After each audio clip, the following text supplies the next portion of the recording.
Mas, doutor Vitor, o que é que causa esse aumento desse índice de massa corpórea, esse IMC? Quais são os fatores que contribuem? Então, a obesidade ela é multifatorial. Existem fatores genéticos responsáveis pelo metabolismo mais lento e pelo ganho de peso e por dificuldade em gasto de energia.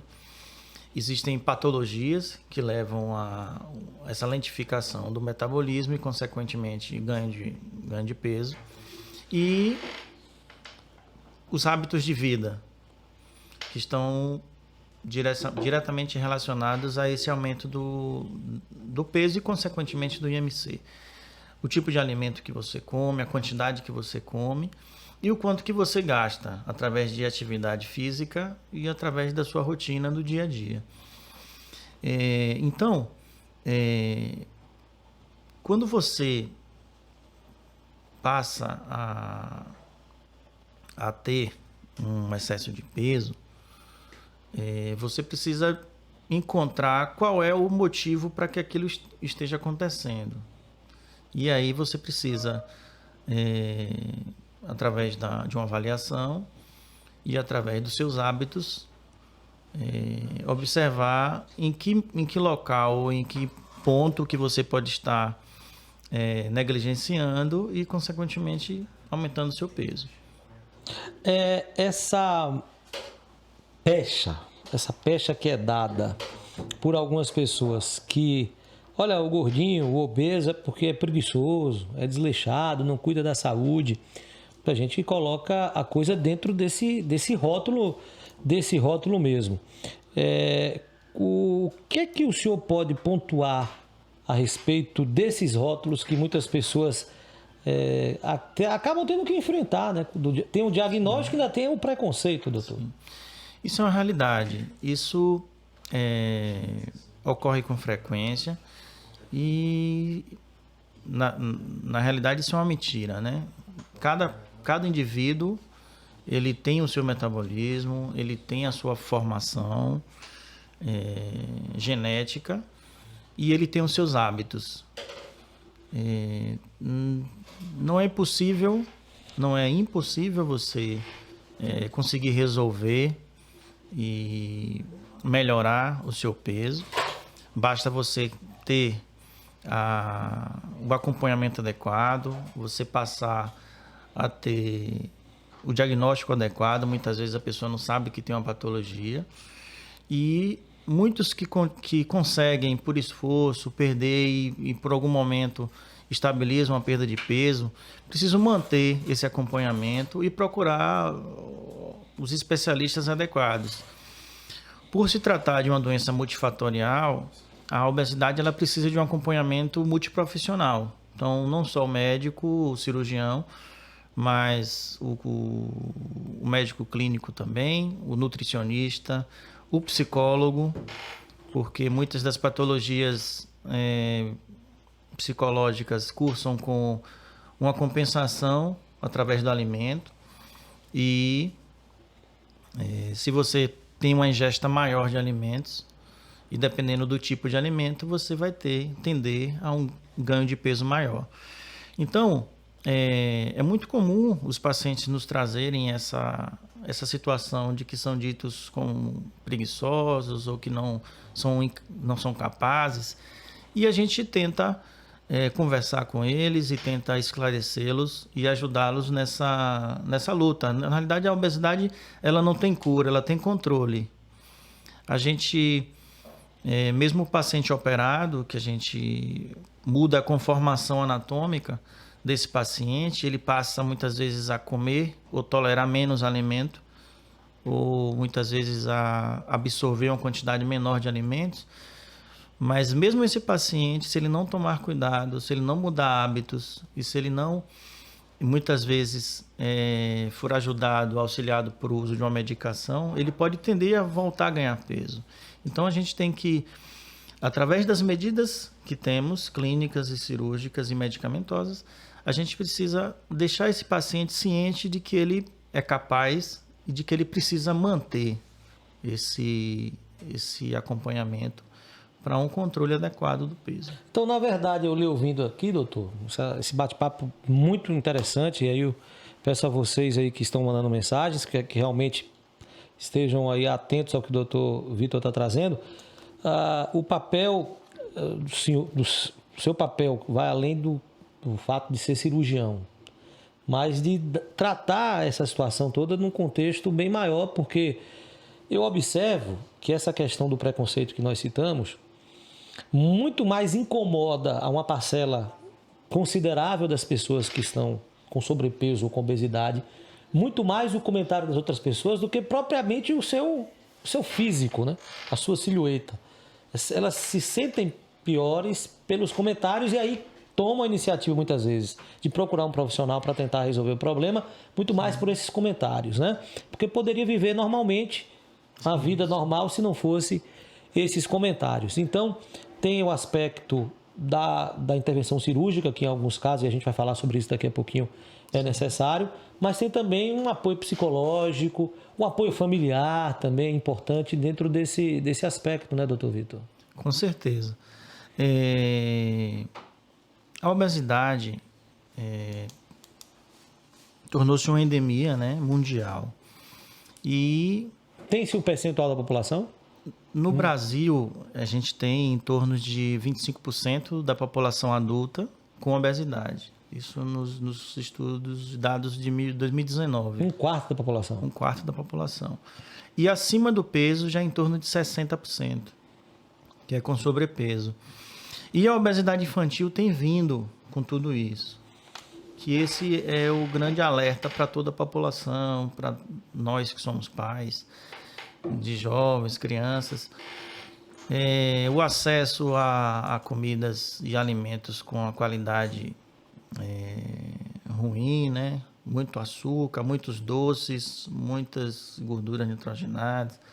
Então, tudo isso faz com que a gente tenha uma incidência maior da obesidade e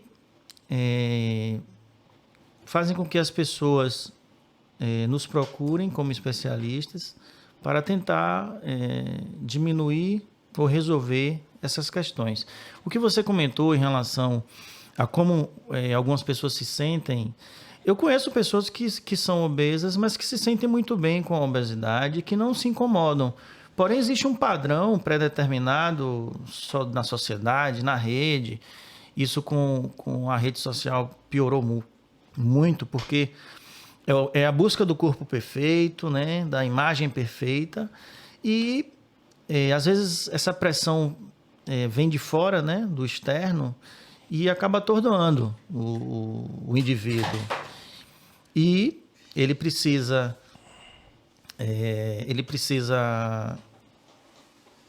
muitas vezes buscar essa ajuda para que consiga vencer esse preconceito ou essa dificuldade.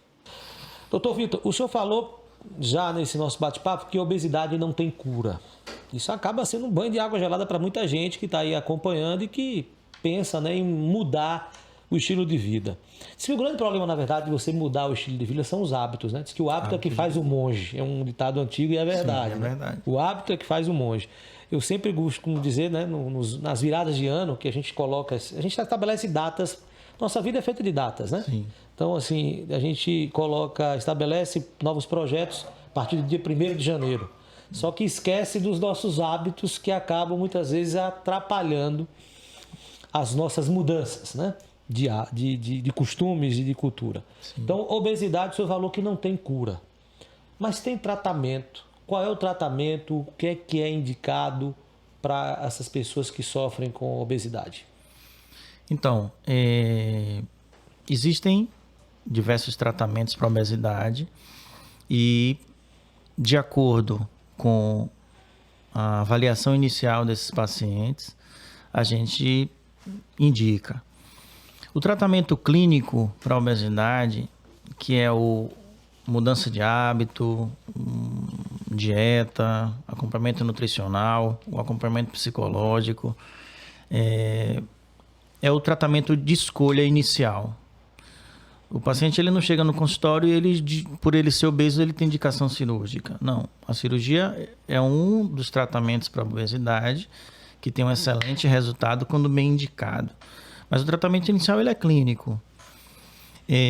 Paciente com sobrepeso, paciente com obesidade no grau 1, paciente com obesidade também em níveis maiores, ele precisa tentar, através de medicamentos, que nós temos diversas classes de medicações que atuam em diversos pontos,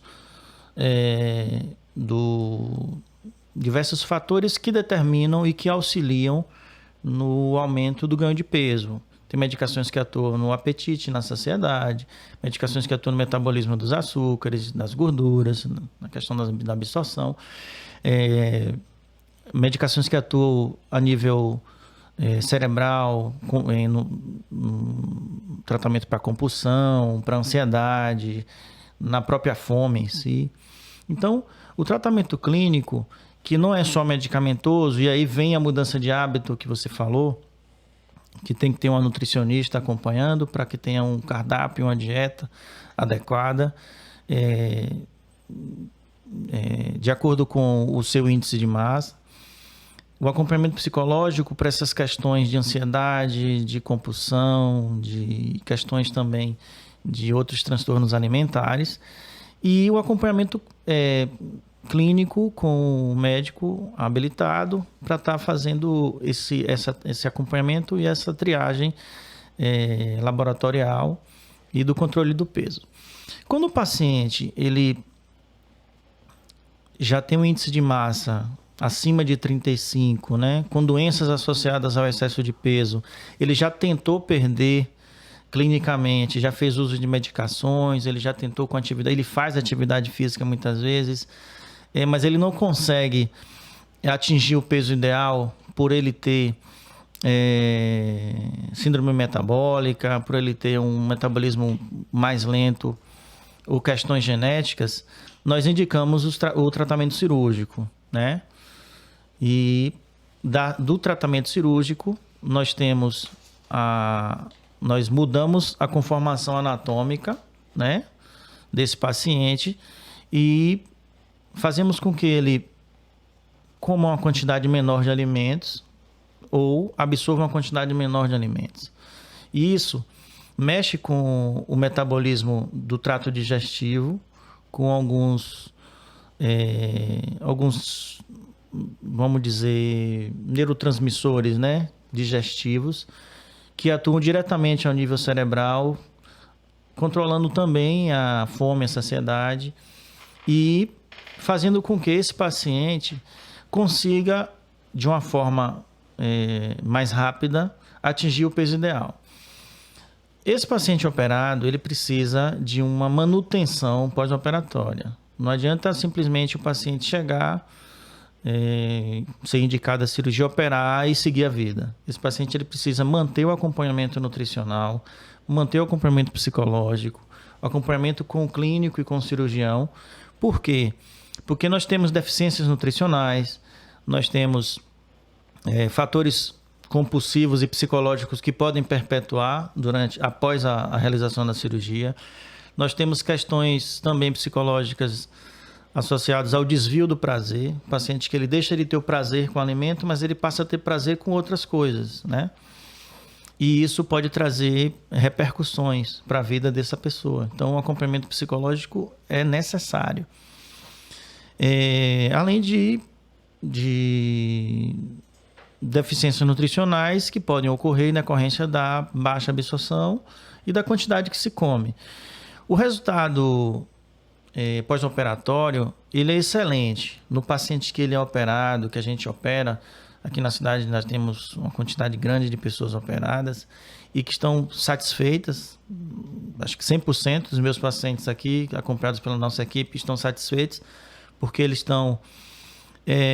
melhoram a autoestima, controlam peso, estão fazendo atividade, estão comendo uma quantidade melhor, aprendem a comer, mas também precisam manter esse acompanhamento. E na sua grande maioria, não vou dizer 100%, mas a grande maioria tem mantido esse acompanhamento e tem tido um resultado de excelência.